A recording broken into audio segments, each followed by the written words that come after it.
ప్రభు అయిన యేసు క్రీస్తు నామములో మీకందరికీ శుభములు. మత్తయి సువార్త 6వ అధ్యాయం 19వ వచనం నుండి 34వ వచనం వరకు లేక 33వ వచనం వరకు మనం చదువుకున్నాం. అదే రీతిగా ప్రసంగి గ్రంథంలో 5వ అధ్యాయంలో నుండి కొన్ని వచనాలు మనం చదువుకున్నాం. ఈ వచనాలను ఆధారంగా చేసుకొని కొద్దిసేపు దేవుని యొక్క వాక్యాన్ని మనం ధ్యానం చేద్దాం. కుటుంబాలను బలపరచటం చాలా అవసరం అన్నటువంటి సంగతిని గత కొన్ని వారములుగా మనం ఆలోచన చేస్తూ ఉన్నాం. సో ఈ వారం మరలా మన యొక్క ధ్యానాలను కొనసాగిద్దాం. దేవుడు మన కుటుంబాలను బలపరచడం ద్వారా సంఘములను బలపరుస్తూ లోకం ఎదుట దేవుని కొరకు మంచి సాక్షులుగా ఉండటానికి దేవుడు మనకి సహాయం చేయాలని నేను కోరుతూ ప్రార్థనాపూర్వకంగా ఈ సందేశాలు మీకు అందించడం జరుగుతూ ఉంది. ఈరోజు ఈ ఆరాధనా క్రమాన్ని గూర్చినటువంటి సమాచారం వాట్సాప్లో పోస్ట్ చేసినప్పుడు మొదట ఒక టైటిల్ ఇవ్వటం జరిగింది. రెండవసారి మరలా ఇంకొక టైటిల్ ఇవ్వటం జరిగింది. బహుశా మీలో కొంతమందే మొదట ఇచ్చినటువంటి టైటిల్ చూసుంటారు. అదేంటంటే కుటుంబ ఆర్థిక విధానం అని దానికి టైటిల్ ఇవ్వటం జరిగింది. కానీ తర్వాత ఆ టైటిల్ మీరు ఎవరికి దాసులు అనేటువంటి విషయాన్ని టైటిల్గా ఇవ్వటం జరిగింది. అఫ్కోర్స్ రెండు టైటిల్స్ ఉన్నప్పటికీ సందేశం ఒకటే. అదేంటంటే క్రైస్తవ కుటుంబాలలో ధనాన్ని గూర్చి సరైనటువంటి అవగాహన ఉండడం అవసరం. మనకందరికీ తెలిసినటువంటి ఒక సంస్కృత నానుడి ధనం చుట్టూ ప్రపంచం అంతా తిరుగుతూ ఉంది. ధనం లేకుండా ఏది జరగదు అనేది ఈ లోక సిద్ధాంతం. మరి క్రైస్తవులకు ధనం అవసరం లేదా అంటే ధనం అవసరం లేదని బైబిల్ ఎక్కడ చెప్పలేదు. వైవాహిక జీవితంలో, కుటుంబ జీవితంలో ధనం పోషించేటువంటి పాత్ర అంత ఇంత కాదు. నేను ఈ మాట చెబుతూ ఉన్నప్పుడు సాంఘిక దురాచారాలైన వరకట్నాన్ని గురించి నేను మాట్లాడటం లేదు. అది దురాచారం అన్నప్పుడు దానిని చేయకూడదని దాని యొక్క అర్థం. కాబట్టి క్రైస్తవులమైనటువంటి మనము ఈ సాంఘిక దురాచారానికి కట్టుబడకూడదని నేను మీకు పదే పదే తెలియజేస్తూ ఉన్నాను.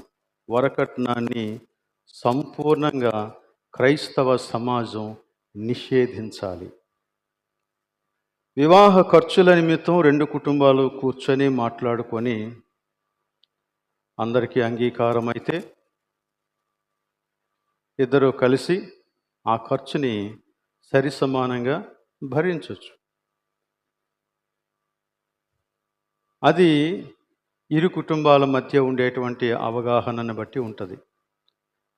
అది కూడా మనం ఎక్కువగా ఖర్చు చేయాల్సినటువంటి పని లేదు. మనకి ఎంత ఉంటే అంతే చేయొచ్చు. సమాజంలో గొప్ప కోసం మనం ఏది చేయకూడదు. అలా చేస్తే తద్వారా నష్టపోయేది మనమే.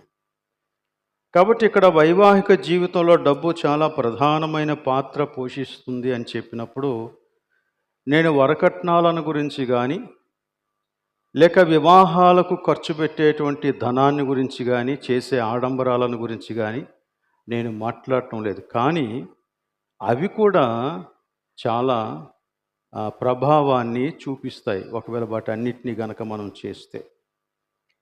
కాబట్టి తల్లిదండ్రులైన వారు లేక భార్య భర్తలైనటువంటి వారు లేక కుటుంబం అంతా కలిసి దేవుడు వారికిచ్చినటువంటి డబ్బును వినియోగించేటువంటి క్రమములో వచ్చేటువంటి మనస్పర్ధలు,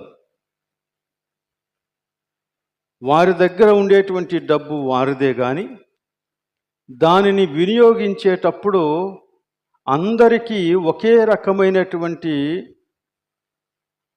వైఖరి ఉండకపోవటం, ఒకే తీర్మానానికి రాలేకపోవటం వలన కుటుంబాలలో చాలా మనస్పర్ధలు వచ్చి అవి వైవాహిక సంబంధాల మీద చాలా ప్రభావితమయ్యేటువంటి అవకాశం ఉంది.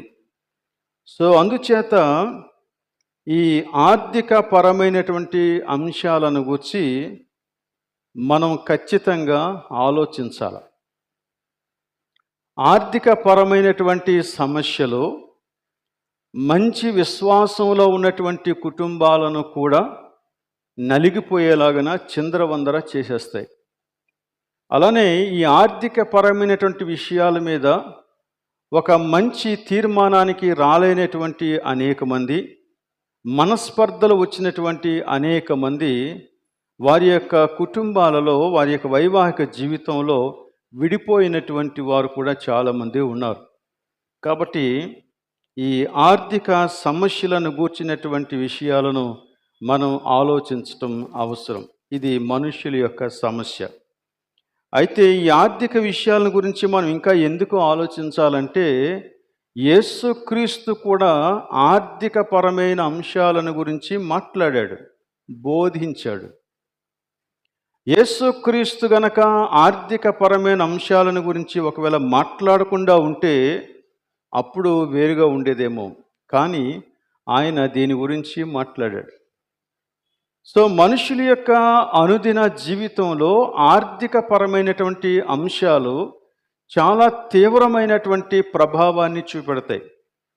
అవి కేవలము కుటుంబాలలో మాత్రమే కాదు, ఎక్కడ ఆర్థిక సంబంధమైన లావాదేవీలు ఉన్నా అన్ని చోట్ల దీని యొక్క ప్రభావం ఉంటుంది. ఈవెన్ సంఘంలో కూడా, క్రైస్తవ సంఘంలో కూడా దీని యొక్క ప్రభావం ఉంటుంది. ఈ రోజున మనం చూస్తే ఈ డబ్బును ఆధారంగా చేసుకొని వచ్చినటువంటి తగువులు ఇన్నన్నీ కాదు. కాబట్టి దీనిని గురించి మనం కొంచెం ఆలోచించాల్సినటువంటి అవసరత ఉంది. అయితే క్రైస్తవ జీవితాలకు ఒక మార్గదర్శకం ఉంది. ఆ మార్గదర్శకం దేవుని యొక్క వాక్యమే. దేవుణ్ణి ప్రేమించే వారికి దేవుని యొక్క వాక్యములోని మార్గదర్శకాలు చాలా అవసరం.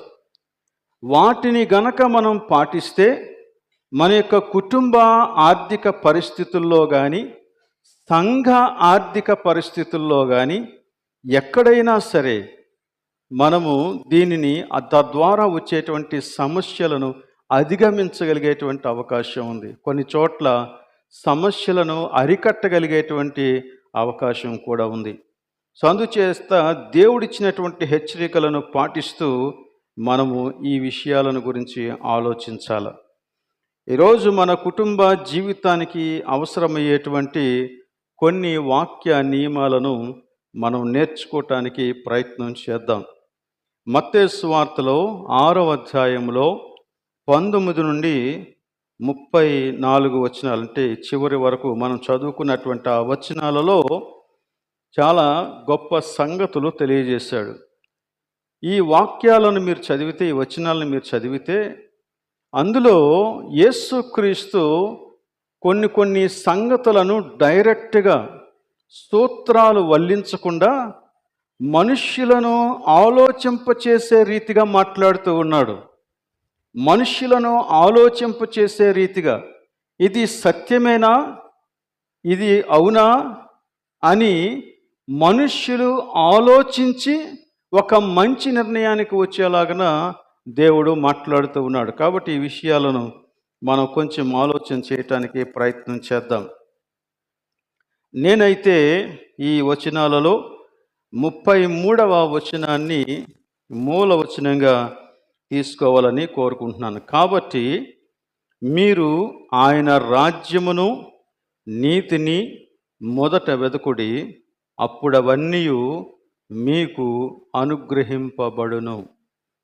అవన్నీ మీకు అనుగ్రహింపబడును. యేసుక్రీస్తు క్రైస్తవునికి ఉండాల్సినటువంటి ఈ ఆర్థిక అవసరాలను గురించి మాట్లాడుతూ ఉండేటప్పుడు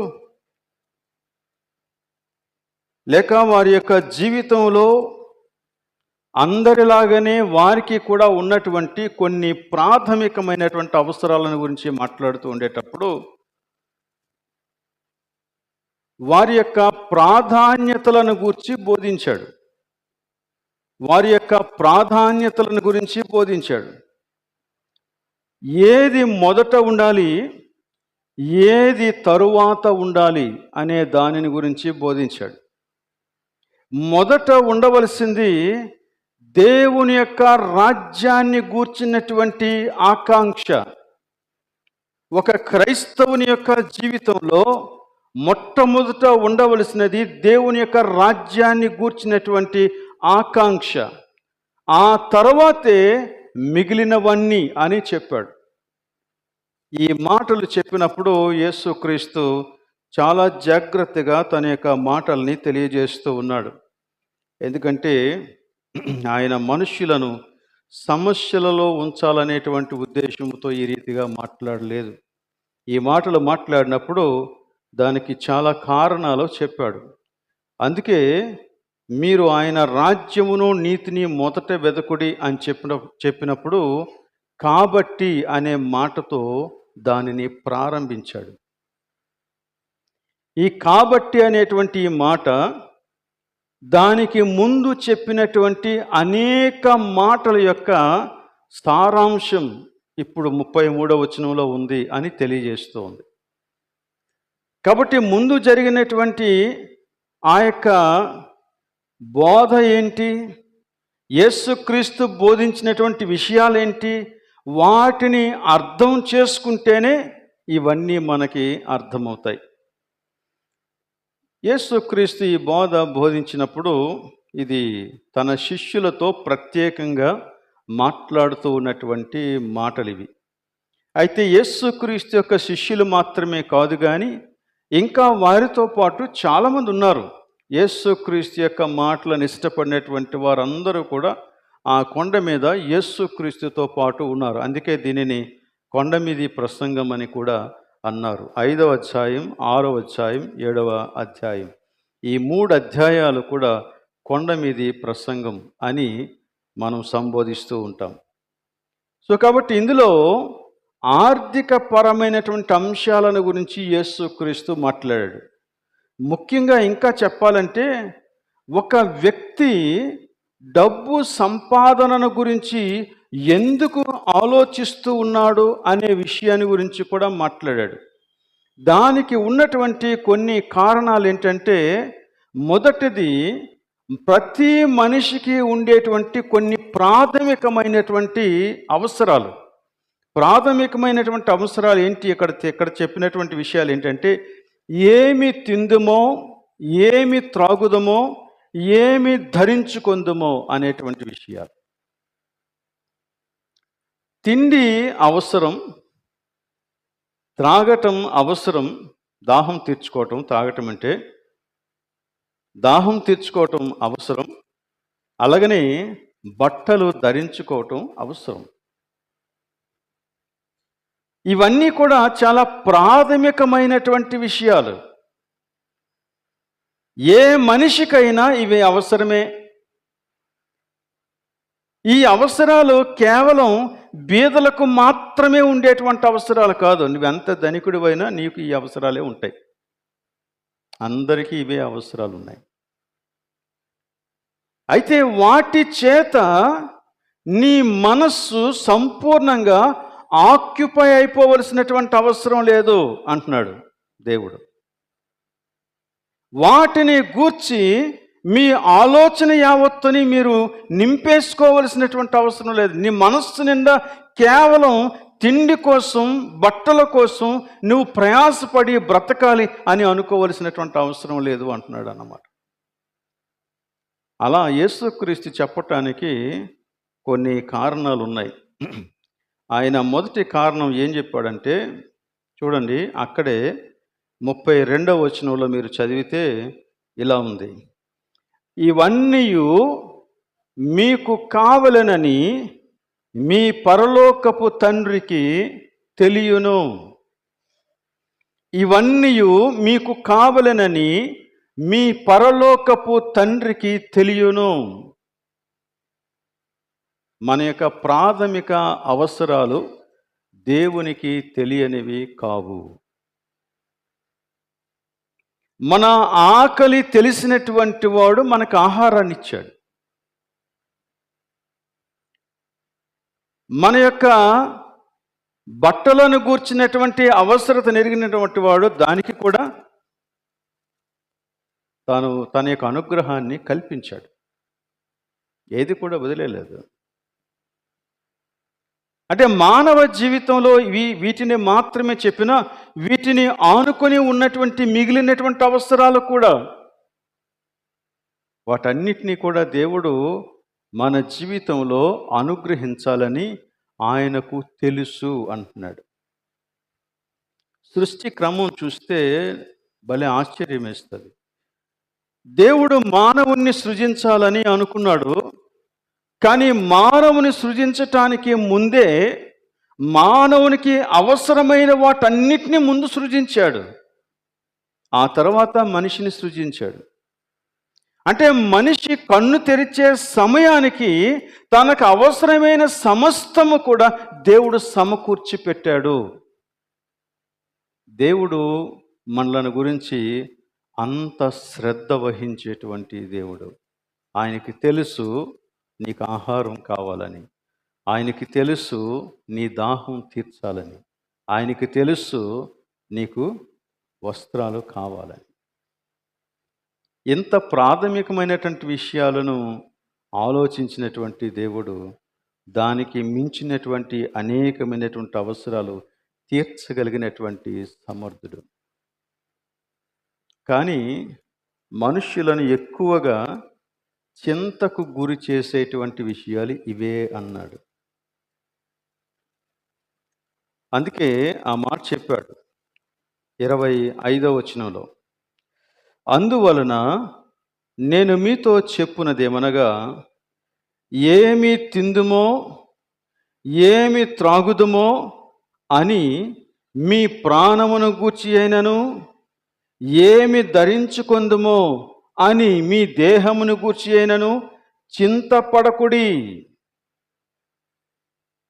ఎందుకంటే మనుష్యులను చింతించేలాగా చేసేటువంటి అంశాలు ఇవి. బహుశా ఇంటిలో టీవీ లేదనుకోండి, అడ్జస్ట్ అయిపోతాడు, ఏం ప్రాబ్లం లేదు. బండి లేదనుకోండి, అడ్జస్ట్ అవుతాడు. ఇవన్నీ కొంత ఇబ్బంది కలిగించినా అవి లేకుండా జీవితాన్ని కొనసాగించలేం అనుకోవటానికి ఏమీ లేదు. కానీ ఆహారం లేకపోతే, వస్త్రాలు లేకపోతే అది ఎంత భయంకరమైనటువంటి పరిస్థితితో మనకందరికీ తెలుసు. అయితే యేసుక్రీస్తు ఇలా చెప్పాడు. ఏం చెప్పాడంటే, మీరు చింతించొద్దు అని చెప్పి, ఆహారము కంటే ప్రాణమును, వస్త్రము కంటే దేహమును గొప్పవి కావా అన్నాడు. ఏది గొప్పది? అలా అని చెప్పి తినడం మానేద్దామా? కుదరదే. నా ప్రాణం గొప్పది కాబట్టి నా ప్రాణాన్ని కాపాడుకోవడానికి నేను తినాల్సిందే. నా ప్రాణం గొప్పదైతే నా ప్రాణాన్ని కాపాడుకోవడానికి కావలసిన ఆహారం కూడా గొప్పదే. మరి యేసుక్రీస్తు ఇలా చెప్పడంలో ఉద్దేశం ఏంటి?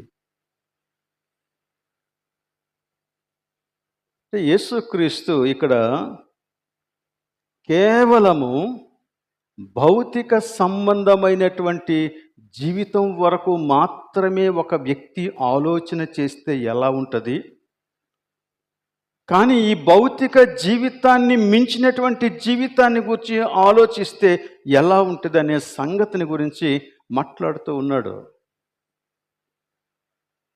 ఈ లోకములో మనుష్యులు జీవించినప్పుడు దేవుడు వారికి ఎంత కొలిచి ఇస్తే అంతవరకే నువ్వు అనుభవించగలవు. ఇది దేవుడు చెప్పాలనుకున్నటువంటి ఒక సూత్రం అన్నమాట. దేవుడు నీకు కొలిచి ఇచ్చిన దానికంటే నువ్వు ఎక్కువగా సంపాదించుకోలేవు. ఒకవేళ సంపాదించుకున్నా అది నీకు ఉపయోగకరంగా ఉండదు. దేవుడు నీకు ఎంత కొలిచి ఇస్తే అంతవరకే నీకు ప్రాప్తి. కాబట్టి మనం ఈ విషయాన్ని ఆలోచించాలి. దేవుడు నాకు ఇచ్చినటువంటిది. అందుకే తర్వాత కొన్ని ప్రశ్నలు వేశాడు. ఏమని వేశాడు?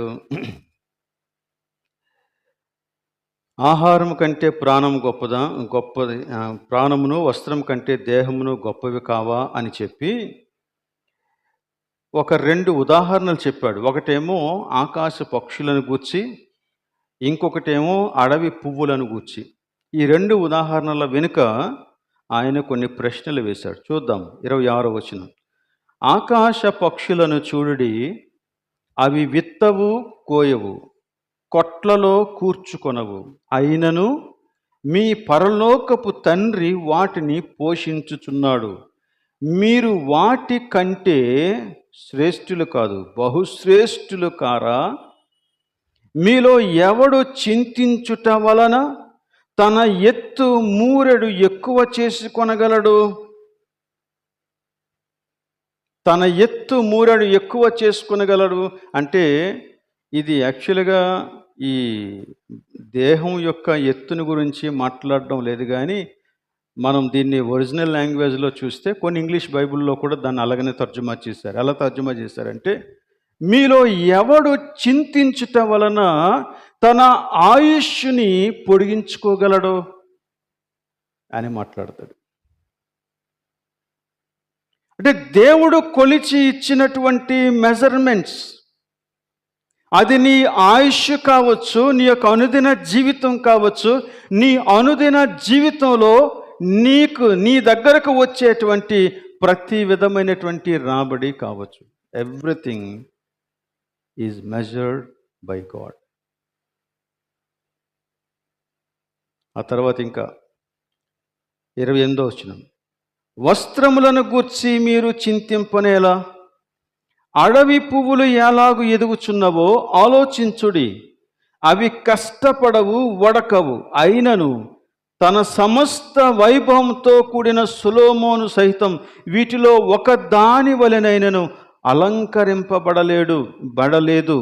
నేడుండి రేపు పొయ్యిలో వేయబడు అడవి గడ్డిని దేవుడు ఇలాగు అలంకరించిన ఎడల అల్ప విశ్వాసులారా, మీకు మరి నిశ్చయముగా వస్త్రములు ధరింపచేయను కదా. అంటే మీరు చింతించవద్దు. మీ యొక్క ఆహారం కంటే మీ ప్రాణం గొప్పది, మీ వస్త్రము కంటే మీ దేహం గొప్పది అని చెప్పినప్పుడు దేవుడు వాటిని విడిచిపెట్టమని చెప్పట్లేదు, నేను ఇస్తానని చెప్తున్నాడు. మీ ప్రాణానికి అవసరమైన ఆహారాన్ని నేను ఇస్తాను, మీ దేహానికి అవసరమైన వస్త్రాన్ని నేను ఇస్తాను. నేనిచ్చిన మెజర్మెంట్ ప్రకారంగానే నీ జీవితంలో నువ్వు అనుభవించగలవు. ఇది దేవుడు మనతో పలుకుతూ ఉన్నటువంటి మాట. ఇది నిజం. మీకు అందరికీ తెలుసు, ఐగుప్తులో నుండి ఇశ్రాయేలీయులు కనాను దేశపు ప్రయాణం చేసినప్పుడు వారిని దేవుడు అద్భుతంగా పోషించాడు 40 సంవత్సరాల కాలం. ఈ 40 సంవత్సరాల కాలం వారు విత్తనం వేయలేదు, కానీ దేవుడు వారికి ఆహారం లోటు చేయలేదు. దేవుడు వారికి ఆకాశం నుండి మన్నాను కురిపించినట్లుగా మనం అక్కడ చూస్తూ ఉన్నాం. మన్నాను కురిపించినప్పుడు దేవుడు వారికి ఒక ఇన్స్ట్రక్షన్ ఇచ్చాడు. ఇన్స్ట్రక్షన్ ఏంటంటే, ప్రతిరోజు ఏ రోజు కావలసినటువంటి ఆహారాన్ని ఆ రోజున మీరు సమకూర్చుకోవాలి. దేవుడు ఇస్తాడు. అంతేకాదు, మీరు సమకూర్చుకున్నప్పుడు ఎలా సమకూర్చుకోవాలంటే, మీ ఇంటిలో ఎంతమంది ఉన్నారో వారందరికీ కావలసినటువంటి లెక్క చొప్పున ఒక్కొక్కరు ఎంత అవసరత కలిగి ఉన్నారో ఆ అవసరత వరకే. అంటే ఉదాహరణకి ఉదాహరణకు చెప్తున్నాను. అందరూ పావు కేజీ బియ్యం తినరు ఒక్కొక్కరు. కానీ ఒక పావు కేజీ అవసరం అనుకుందాం ఒక వ్యక్తికి. మీ ఇంట్లో నలుగురుంటే 4 పావు కేజీలు మీరు తీసుకోవాలి అంతే. అంటే ఒక కేజీ తీసుకోవాలి.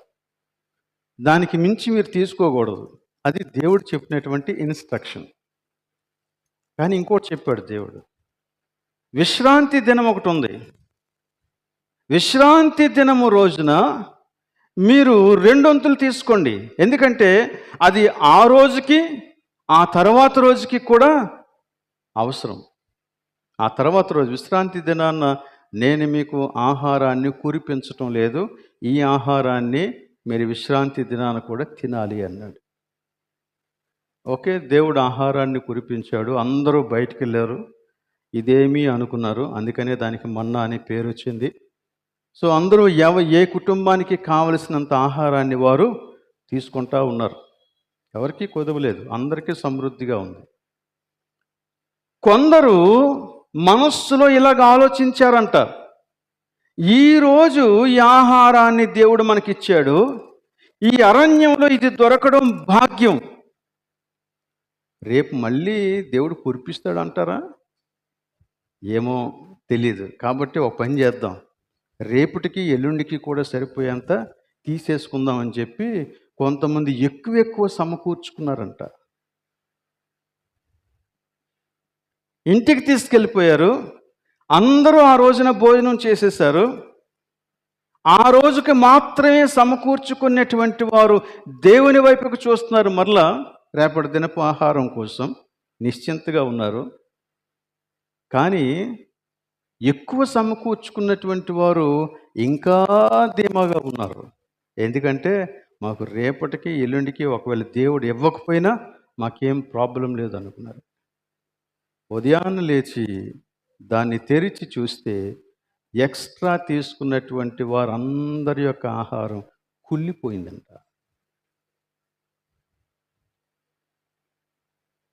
దేవుడు నీకు ఇచ్చినటువంటి మెజర్ ప్రకారంగానే నువ్వు అనుభవించగలవు, నువ్వెంత సంపాదించుకున్నా. కానీ అద్భుతం ఏంటో తెలుసా? ఇలా ఎక్కువ సమకూర్చుకున్నటువంటి వారందరూ కూడా వారి యొక్క ఆహారం కుళ్ళిపోవటాన్ని చూస్తే తక్కువ సమకూర్చుకునే వారికి తక్కువ కాలేదంట. అప్పుడు దేవుడు ఒక స్టేట్మెంట్ చేస్తాడు. ఎక్కువ కూర్చుకునే వానికి ఎక్కువ కాలేదు, తక్కువ కూర్చుకునే వానికి తక్కువ కాలేదు అన్నాడు. అదే సమయంలో దేవుని యొక్క ఇన్స్ట్రక్షన్స్ ప్రకారంగా విశ్రాంతి దినానికి ముందు రోజున 2 భాగాలు కూర్చుకున్నారు. ఆ మరుసటి రోజు వరకు దాన్ని ఉంచినప్పుడు గతంలో కొంతమంది ఎక్కువ తీసుకొని కుళ్ళిపోతుంది అనుకున్నారు కదా, వారికి అనుమానమే రేపటికి ఇది ఉంటుందా లేదా అని. కానీ ఉన్నది. దేవుడు చెబితే అది ఉంటుంది. దేవుడు చెబితే అది ఉంటుంది. ఆ మరుసటి రోజుకి ఆహారం కుళ్ళిపోలేదు. కనుక ఇక్కడ మనం గమనించాల్సిన విషయం ఏంటంటే, ఒకడు ఎక్కువ సమకూర్చుకొని నాకేం పర్వాలేదు అనుకుంటే దానివలన ఉపయోగం లేదు. ఒకడు ఏ రోజుకి ఆ రోజే సమకూర్చుకోవాల్సిన పరిస్థితి. ప్రతిరోజు తాను కష్టపడాల్సిందే. రెక్కాడితేనే కానీ డొక్క ఆడదంటారు కదా, ఆ టైపులో కొంతమంది జీవిస్తారు. ప్రతిరోజు వారికి పనికి వెళ్ళాల్సిందే. ఆ రోజు ఒకవేళ జ్వరం వచ్చినా, తలనొప్పి వచ్చినా, కొంచెం బద్ధకం అనిపించినా నువ్వు వెళ్ళకపోతే ఆ రోజుకి పస్తుండిపోవాలా అనేటువంటి వ్యక్తుల జీవితాలు కూడా ఉన్నాయి. కానీ దేవుడు వారిని పోషిస్తున్నాడు.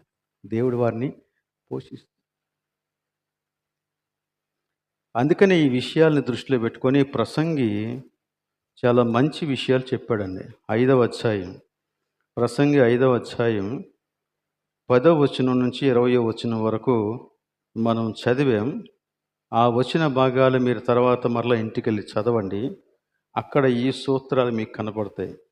నెంబర్ 1 ఏం చెప్పాడంటే, నువ్వు ఎంత సంపాదించినా నీకు తృప్తి ఉండదు అన్నాడు. నువ్వెంత సంపాదించినా నీకు తృప్తి అనేది ఉండదు. ఇంకా చాలు అని నువ్వు అనుకోలేవు.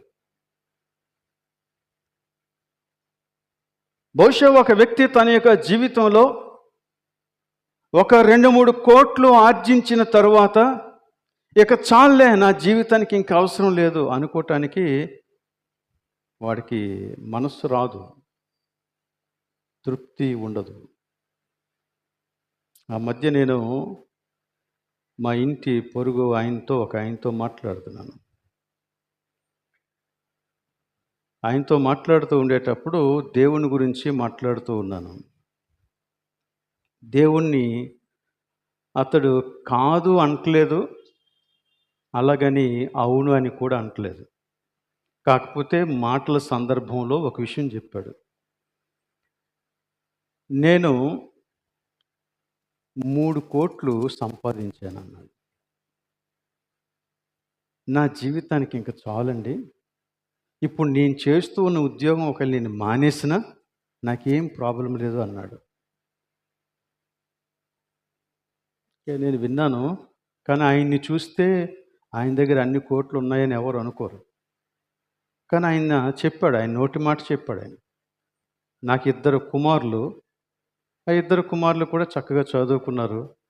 వారికి నేను చేయవలసిందంతా చేశాను, వారికి కూడా ఉద్యోగాలు వచ్చేసాయి, కాబట్టి మేము నిశ్చింతగా ఉండొచ్చు అనుకున్నాడు.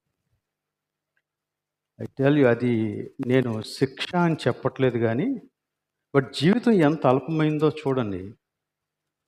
ఆ మాట చెప్పి 1 నెల రోజులు గడిచాయి. ఆ రోజు ఉదయం లేచినప్పటికీ న్యూస్ ఏంటంటే ఆయన్ని మెడికవర్ హాస్పిటల్లో జాయిన్ చేశారు. కారణం ఏంటి? స్ట్రోక్ వచ్చింది, మాట్లాడలేకపోతున్నాడు. ఇమీడియట్గా నేను పాస్టర్ గారు వెంటనే వెళ్ళాను చూడడానికి. మాటలు రావట్లే, ఏదేదో అంటున్నాడు, కానీ ఎవరికేం అర్థం కావట్లే. ఓకే, ప్రాణగండం అయితే లేదు, కానీ జీవితాన్ని భారంగా గడుపుతున్నాడు ప్రస్తుతం. డబ్బు తనకి ఎంతవరకు ఉపయోగపడింది? ఉన్న డబ్బులు చాలా సులువుగా ఖర్చు అయిపోయింది.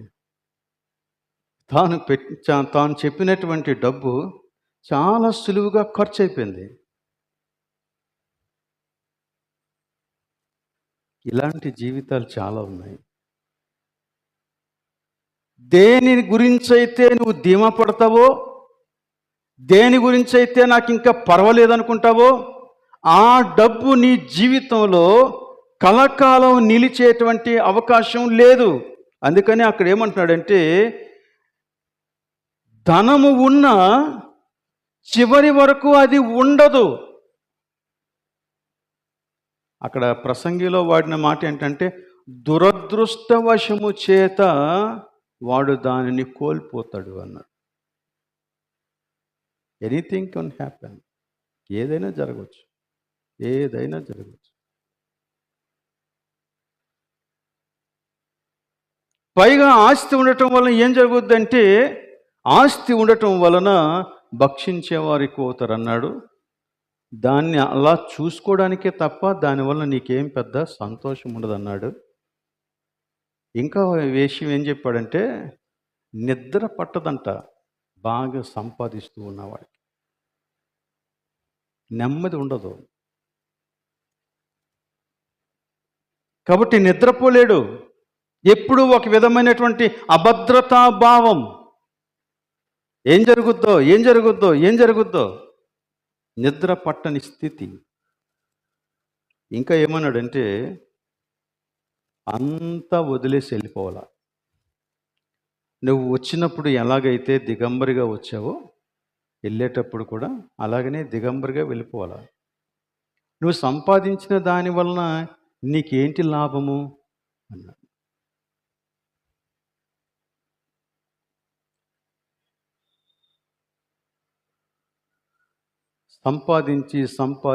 సంపాదించి ఒక రోజున వ్యక్తికి తాను సంపాదించిన దాని మీద అసహ్యం కలుగుద్దంటండి.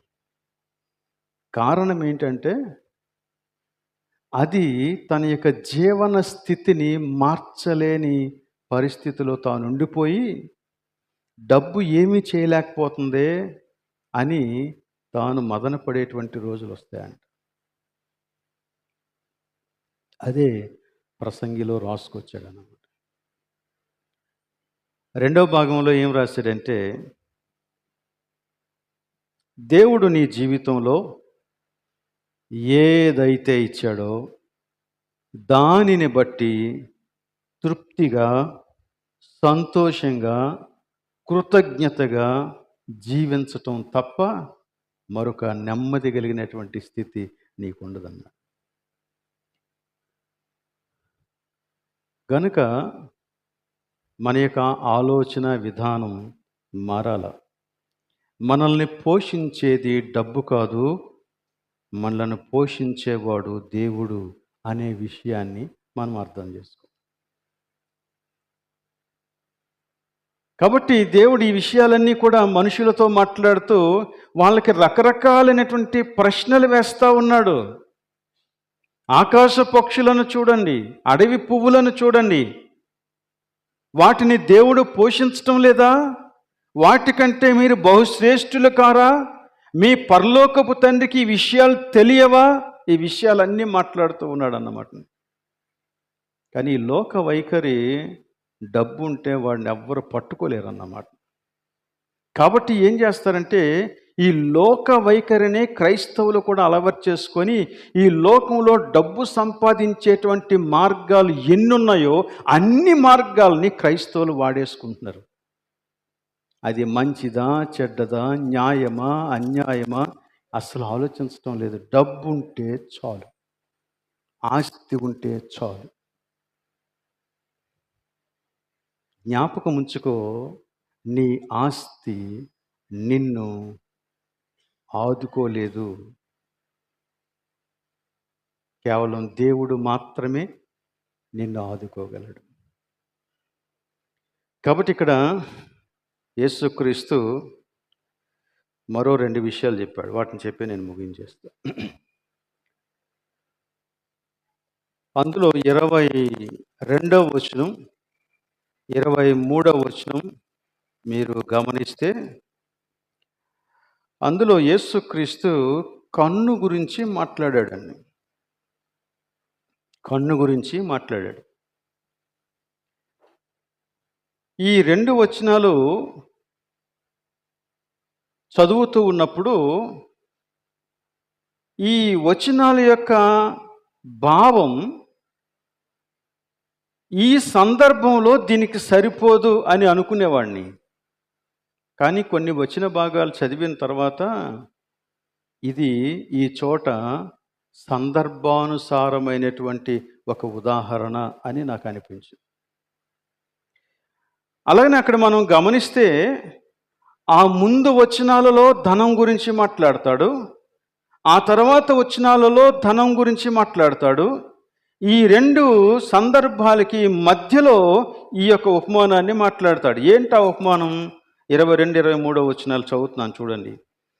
దేహమునకు దీపము కన్నే గనుక నీ కన్ను తేటగా ఉండినెడల నీ దేహమంతయు వెలుగుమయమై ఉండును. నీ కన్ను చెడినదైతే నీ దేహమంతయు చీకటిమయమై ఉండును. నీలోనున్న వెలుగు చీకటి అయి ఉండినెడల ఆ చీకటి ఎంతో గొప్పది. కన్ను గురించి మాట్లాడుతూ ఉన్నాడు.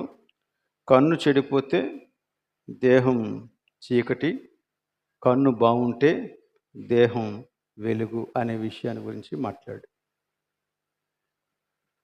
కన్ను, ఈ కన్నును గురించి ఆలోచన చేస్తూ ఉన్నప్పుడు ఇదే మత్తయి సువార్తలో 20వ అధ్యాయములో యేసుక్రీస్తు ఒక ఉపమానాన్ని చెబుతాడు.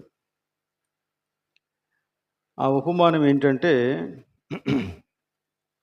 ఒక యజమానుడు తన ద్రాక్ష తోటలో పని చేయటానికి కూలి వాళ్ళను పెట్టుకున్నటువంటి ఉపమానం అది. ఒకడేమో 9 గంటలకు వస్తాడు, వాడికి నేను 1 దేనారం ఇస్తానని యజమానునితో ఒప్పందం జరుగుద్ది. సో ఈ రోజంతా నువ్వు పని చేస్తే నీకు నేను ఒక దేనారం ఇస్తాను. అది ఒప్పందం. ఈ యజమానుడు 9 గంటలకి కొంతమందిని తీసుకొచ్చాడంట. ఆ తర్వాత మరలా ఇంకో గంట తర్వాత వెళ్ళి మరలా కొంతమంది తీసుకొచ్చాడంట 12 గంటలకి. అలానే 3 గంటలకి మరికొంతమందిని తీసుకొచ్చాడంట. అలానే ఇంకా 5 గంటలకి వెళ్ళి ఇంకొంతమందిని తీసుకొచ్చాడంట. 6 గంటలకి పని ముగించాలి. 9 గంటల నుంచి ఒకడు పని చేస్తున్నాడు, 12 గంటల నుంచి ఇంకొకటి పని చేస్తున్నాడు, 3 గంటల నుంచి ఇంకొకటి పని చేస్తున్నాడు, 5 గంటల నుంచి ఇంకొకటి పని చేస్తున్నాడు. చివర వచ్చిన వాడు గంటే పని చేస్తాడు. అయితే యజమాని అందరికీ సమానంగా కూలిచ్చాడంట. ఉదయం 9 గంటలకు వచ్చి పని చేస్తున్నవాడికి ఒక దేనారం ఇచ్చాడు. సాయంత్రం 5 గంటలకు వచ్చి గంటే పని చేసిన వాడికి కూడా దేనారం ఇచ్చాడు.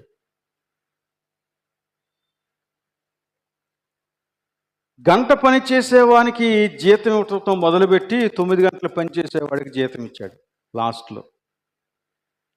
9 గంటలకు పని చేసేవాడు 5 గంటలకి పని చేసినటువంటి వానికి వచ్చిన జీతాన్ని చూసి అనుకున్నాడంట, ఇతనికి గంట పని చేస్తేనే దేనారం ఇచ్చాడు కాబట్టి నాకు ఇంకా ఎక్కువ ఇస్తాడు అనుకున్నాడంట. కానీ ఎక్కువ ఇవ్వలేదు, దేనారమే ఇచ్చాడు. అప్పుడు ఇతనికి కోపం వచ్చింది. కోపం వచ్చి యజమాని దగ్గరికి వెళ్ళి, నాకు అన్యాయం చేసావన్నాడంట. ఏంటి అన్యాయం అంటే, గంట ముందు వచ్చిన పనోడికి నువ్వు దేనారం ఇచ్చావు, నేను ఉదయం నుండి పని చేస్తున్నాను, నాకు కూడా దేనారమే ఇచ్చావు, నువ్వు అన్యాయం చేసావు కదా అన్నాడు. నేను అన్యాయం చేయలేదు, నువ్వు దేనారానికే ఒప్పుకున్నావు కాబట్టి నీకు దేనారం ఇచ్చాను. ఆ వ్యక్తికి నాకు అలాంటి ఒప్పందం ఏమీ లేదు, నాకు తోచింది నీకు ఇస్తానని చెప్పాను. సో నేను అతనికి ఇవ్వాలనిపించింది, ఇచ్చాను, నీతో సమానంగా ఇచ్చాను. అప్పుడు ఆ యజమానుడు ఒక మాట మాట్లాడు చూడండి. 20వ అధ్యాయం 20వ అధ్యాయంలో 13వ వచనం నుండి నేను చదువుతున్నాను. అందుకతడు వారిలో ఒకరిని చూచి, స్నేహితుడా, నేను నీకు అన్యాయము చేయలేదే, నీవు నా యొద్ద ఒక దేనారమునకు వడబడలేదా?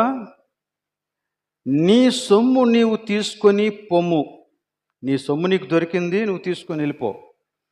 నీకిచ్చినట్టే కడపట వచ్చిన వీరికిని ఇచ్చుటకును నాకిష్టమైంది. నాకిష్టము వచ్చినట్టు నా సొంత సొమ్ముతో చేయుట న్యాయము కాదా? నేను మంచివాడనయున్నందున నీకు కడుపు మంటగా ఉన్నదా?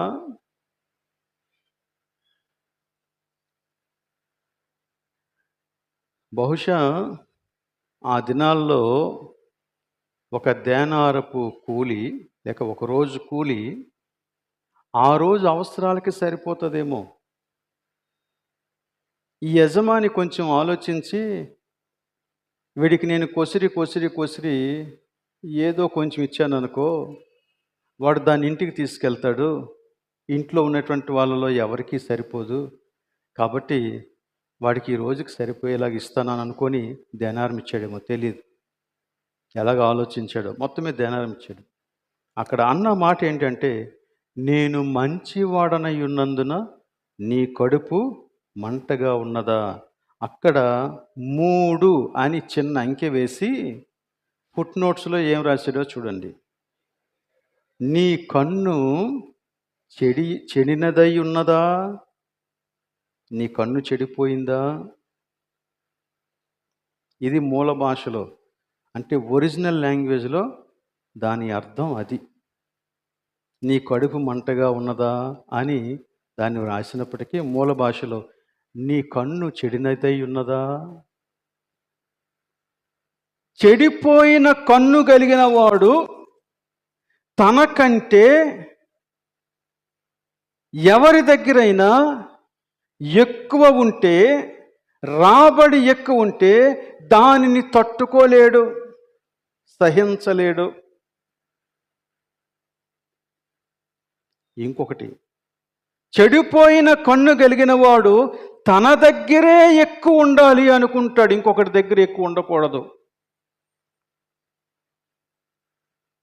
చెడిపోయిన కన్ను కలిగినటువంటి వాడు అసూయ అనే రోగంతో బాధపడతాడు.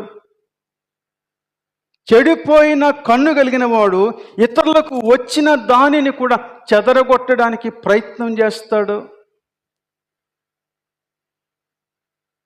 వీడి చెడిపోయిన కన్ను ఏంటంటే డబ్బు సంపాదనే తప్ప న్యాయం కాదు. వ్యక్తుల మీద జాలి లేదు.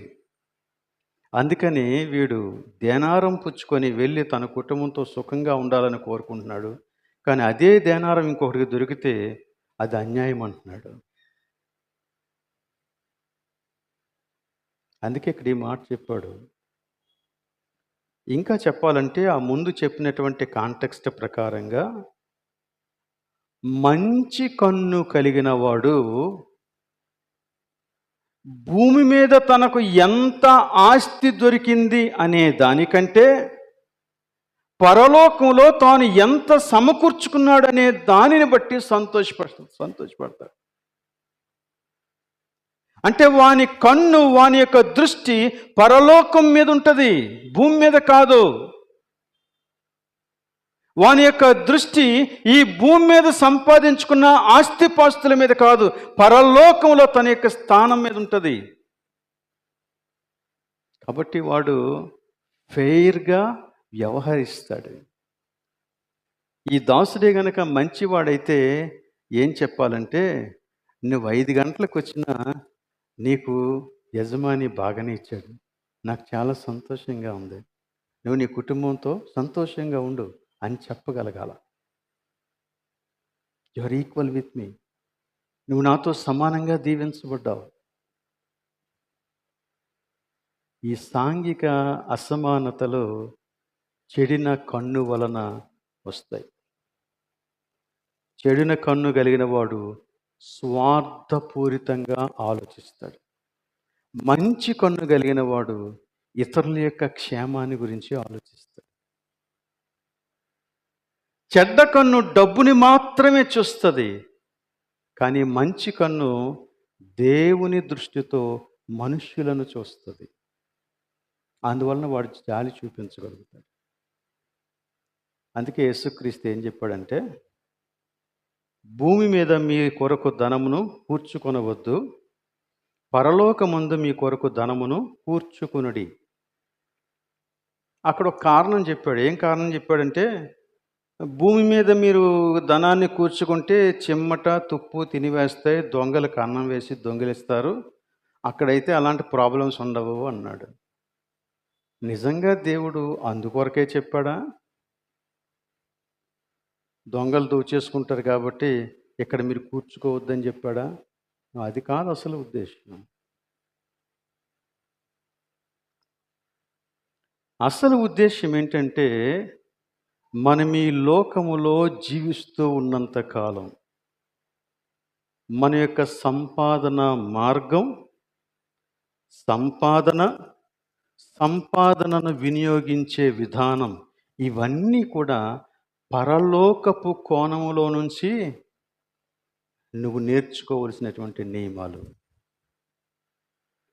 నువ్వెప్పుడు గమనించుకో, నీకు నీ కుటుంబానికి సరిపోయిన దానికంటే దేవుడు నీకు ఎక్కువ ఏదైనా ఇస్తూ ఉన్నాడు అంటే దాని అర్థం ఏంటో తెలుసా?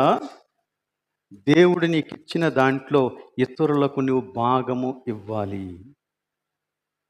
అందుకే దేవుడు నీకు ఇచ్చాడు. ప్రసంగిలో అందుకే ఆ మాట చెప్తాడు. ఏం చెప్తాడంటే, దేవుడు నీకు ఇచ్చాడు, కానీ అందులో నీ భాగాన్ని నువ్వు అనుభవించు. దేవుడు నీకు విస్తారంగా ఇచ్చాడు, కానీ అందులో నీ భాగమే నువ్వు అనుభవిస్తావు. మిగిలింది ఏమవుతుంది? మిగిలింది దేవుడు ఇతరులకు నువ్వు సహాయం చేయాలని, ఇతరులకు ఇవ్వాలని దేవుడు నీకు ఇచ్చినటువంటి ఎక్స్ట్రా.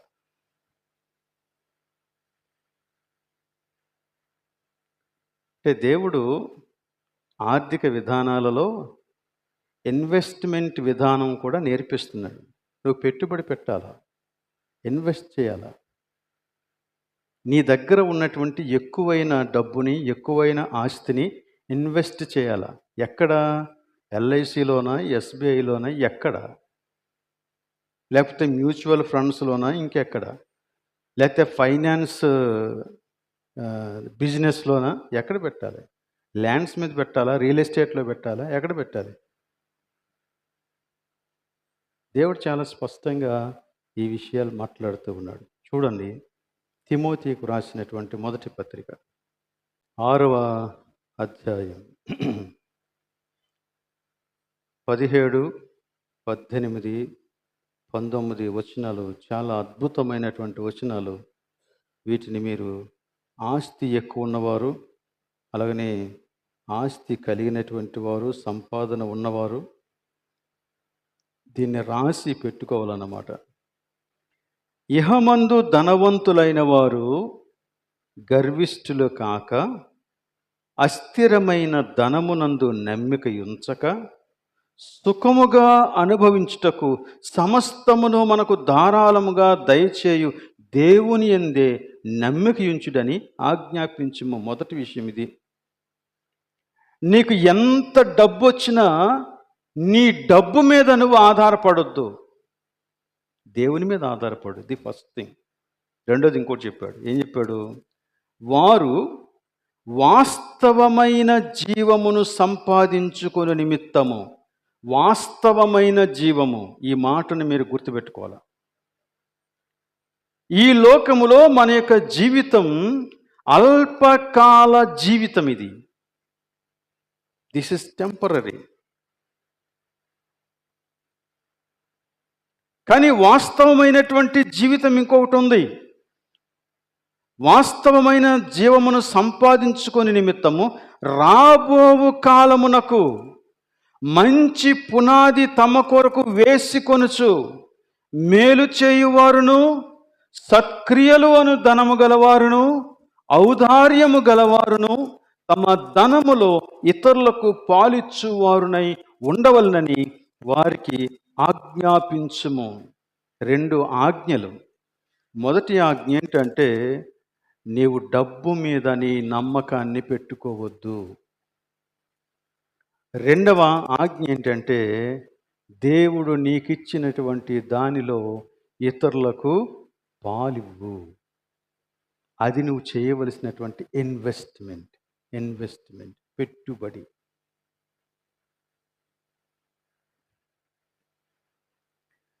నువ్వు గనక అలా ఇస్తే దేవుడు నీకు అన్యాయం చేయడు. It is true. నా జీవిత అనుభవంలో నేను ఎన్నో చూశాను అలాంటివి.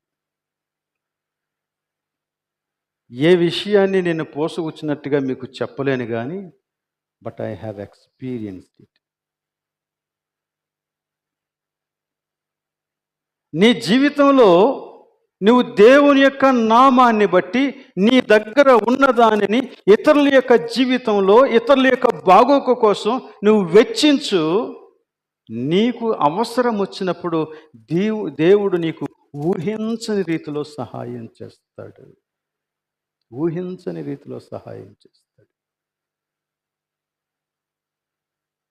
నేను కొన్నిసార్లు అలాగే ఆలోచించేవాడినంటే, నేను వీళ్ళకి ఎంత సహాయం చేశాను కదా, నాకు అవసరం ఉన్నప్పుడు బహుశా వారు నాకు మళ్ళీ సాయం చేస్తారనుకునేవాడిని. కానీ అది దేవుని యొక్క ఆలోచన కాదు, దేవుని విధానం కూడా కాదు.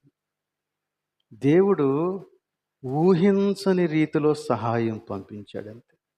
ఊహించని మార్గంలో, ఎన్నడూ నిన్ను ఎరుగని వారితో దేవుడు నీకు సహాయం పంపిస్తాడు. You will be surprised to see. ఈ అద్భుతాన్ని నువ్వు ఒకవేళ అనుభవించాలని కోరుకుంటూ ఉన్నట్లయితే, ఫస్ట్ నువ్వు పెట్టుబడి పెట్టాలి. నువ్వు మొట్టమొదట పెట్టుబడి పెట్టాలా. నీ దగ్గర ఉన్న దానిని ఇతరుల యొక్క అవసరాలలో ఖర్చు చేయి. అప్పుడు దేవుని యొక్క అద్భుతాన్ని నీ జీవితంలో నువ్వు చూస్తావు. అదే చెప్పాడు. కాబట్టి ఆయన రాజ్యమును, నీతిని మొదట వెదకండి అంటే దాని యొక్క అర్థమే అది. ఆయన రాజ్యమును, నీతిని మొదట వెదకుడి అన్నప్పుడు దేవుడు నీకు అనుగ్రహించినటువంటి సమస్తమైన రిసోర్సెస్ అన్నింటినీ ఖర్చు పెట్టి దేవుని యొక్క చిత్తానుసారమైన రీతిగా దాన్ని గనక నువ్వు వెచ్చిస్తే అప్పుడు అవన్నీ నీకు అనుగ్రహింపబడును. చివరి మాట ఏం చెప్పాడంటే 34వ వచనంలో, ఏ నాటి కీడు ఆనాటికి చాలు. రేపటి దినము దానిని గురించి ఆలోచించుకుంటుంది. నేను ఈ మధ్య ఈ మత్తయి సువార్త నా యొక్క వ్యక్తిగత ధ్యానాల్లో చదువుతూ ఉన్నాను. ఈ 6వ అధ్యాయంలో యేసుక్రీస్తు ప్రార్థన ఎలా చేయాలో నేర్పించాడు. ప్రార్థన ఎలా చేయాలో నేర్పించినప్పుడు దీని గురించి ఒకటే స్టేట్మెంట్ చెప్పాడు. మొత్తం ప్రార్థన అంతట్లో నీ అనుదిన అవసరాలకు సంబంధించినటువంటి స్టేట్మెంట్ ఒకటే. అదేంటంటే, మా అనుదిన ఆహారము మాకు దయచేయండి. చాలాసార్లు ఇది మనకి అప్లై అవ్వకుండా ఉంటుంది మనకి జీవిత విధానం. మా అనుదిన ఆహారం, దాని విలువ చాలామందికి తెలియదు. Everyday you are fed by the lord. నీ అనుదిన ఆహారం ప్రతిరోజు యొక్క అవసరత కోసం దేవుని మీదకు చూస్తే, దేవుని వైపుకు చూడాలనుకుంటే నీకున్న దానిని నువ్వు ఖచ్చితంగా ఇతరులకు ఖర్చు పెట్టాలా. దేవుడు నీ అవసరాలు తీరుస్తాడు. దేవుడు నీ అవసరాలు తీరుస్తాడు. దేవుడు అట్టి కృప మనకందరికీ దయచేయనుగాక. ప్రార్థన. సమస్త సమృద్ధిని కలిగినవాడా, మా జీవితమును ఆశీర్వదించి ఏ దినానికి ఆ దినము సమృద్ధి చేత నింపుతూ ఉన్నవాడా, నీకు స్తోత్రం చెల్లిస్తూ ఉన్నాం. డబ్బు మా జీవితం కాదు, నువ్వే మా జీవితం. మా జీవనాధారం నీవే. కాబట్టి ప్రభువా, మేము నీ కోణములో నుంచి పరలోక సంబంధమైన దృష్టి కలిగినటువంటి వారమై, ఇహలోక సంబంధమైన సంపదల విషయంలో సరి అయినటువంటి వైఖరి కలిగి ఉండగలిగినట్లు మాకు సహాయం దయచేయండి. మమ్మల్ని మీరు బలపరచండి. ప్రభువా, నీకు స్తోత్రము. కాబట్టి ఆయన రాజ్యమును, నీతిని మీరు మొదట వెదకుడి, అప్పుడు అవన్నీ మీకు అనుగ్రహింపబడను అనే నీ వాగ్దానాన్ని మేము నమ్మి చేతబట్టుకొని మా జీవితం అంతటిలో దేవా, నీవు చెప్పిన రీతిగా మా కుటుంబములో, మా వ్యక్తిగత జీవితంలో, మా సంఘములో సమస్త ఆర్థిక నియమాలు సరిచేయబడినట్లు సహాయం దయచేయమని ప్రార్థన చేస్తూ ఉన్నాం. మమ్మల్ని కనికరించండి. మమ్మల్ని నీ చేతులకు అప్పగించుకుంటూ ఈ ప్రార్థన మా ప్రభువును రక్షకుడైన యేసు పరిశుద్ధ నామములో అడుగుచూ ఉన్నాం తండ్రి. ఆమేన్. పరలోకమందున్న మా తండ్రి, నీ నామం పరిశుద్ధపరచబడునుగాక, నీ రాజ్యం వచ్చునుగాక, నీ చిత్తం పరలోకము నెరవేరినట్లు భూమి నెరవేరునుగాక. మా అనుదిన ఆహారం మాకు దయచేయము. మా రుణస్తులను క్షమించిన ప్రకారం క్షమించుము. వంశోలను తేకాకి తప్పించుము. ఎందుకనగా రాజ్యము, బలము, మహిమ నిరంతరము నీవైనావు తండ్రి. ఆమేన్. తొట్టిల్లకుండా మిమ్మను కాపాడుటకును తన మహిమ ఎదుట ఆనందముతో నిర్దోషులుగా మిమ్మల్ని నిలువబెట్టుటకును మన తండ్రి అయిన దేవుని ప్రేమ, కుమారుడైన యేసుక్రీస్తు యొక్క కృప, పరిశుద్ధాత్మీయ అన్యోన్య సహవాసము ఇక్కడ చేరిన మనకు, మన కుటుంబములకు, సంఘం అంతటికి సదాకాలము తోడై ఉండునుగాక. ఆమేన్.